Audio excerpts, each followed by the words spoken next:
ஐரோப்பிய நாடான இத்தாலியில் இலங்கையைச் சேர்ந்த தமிழ் பெண் ஒருவர் அந்த நாட்டைச் சேர்ந்த கணவனால் கொடூரமாக தாக்கப்பட்ட சம்பவம் அதிர்ச்சியை ஏற்படுத்தியுள்ளது.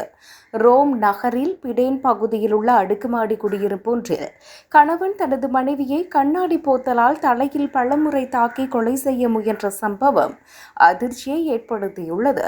இந்த சம்பவம் கடந்த வாரம் இடம்பெற்றுள்ளது. இந்த சம்பவம் அவர்களின் 12 வயது மகனின் கண் முன்னே இடம்பெற்றதாக செய்தி வெளியாகியுள்ளது. தாக்குதலில் படுகாயமடைந்த 38 வயதுடைய இலங்கையைச் சேர்ந்த தமிழ் பெண் உடனடியாக மருத்துவமனையின் அவசர சிகிச்சை பிரிவில் அனுமதிக்கப்பட்டார். மருத்துவர்களின் பரிசோதனையில் அவருக்கு மண்டையோட்டில் பலத்த முறிவு ஏற்பட்டுள்ளமை கண்டறியப்பட்டுள்ளது. அவர் தற்போது ஆபத்தான நிலையில் தீவிர சிகிச்சை பிரிவில் அனுமதிக்கப்பட்டுள்ளார். சாதாரண ஒரு விடயம் தொடர்பாக தம்பதியினரிடையே ஏற்பட்ட வாக்குவாதமே இந்த தாக்குதலுக்கு காரணமாகி உள்ளதாக விசாரணையில் தெரிய வந்துள்ளது. இதுவே பின்னர் வன்முறையாக மாறியுள்ளது.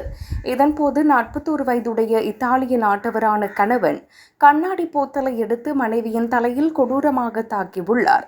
இந்த சம்பவத்தினால் அதிர்ச்சி அடைந்த சிறுவன் தற்காலிகமாக அவனது பாட்டியின் பராமரிப்பில் ஒப்படைக்கப்பட்டுள்ளார். தகவல் அறிந்து சம்பவ இடத்திற்கு விரைந்த ரோம் நகர போலீசார் அடுக்குமாடி வீட்டிற்குள்ளேயே வைத்து தாக்குதல் நடத்திய கணவனை கைது செய்தனர். கொலை முயற்சி மற்றும் வன்முறை குற்றச்சாட்டின் கீழ் குறித்த நபர் சிறையில் அடைக்கப்பட்டுள்ளார்.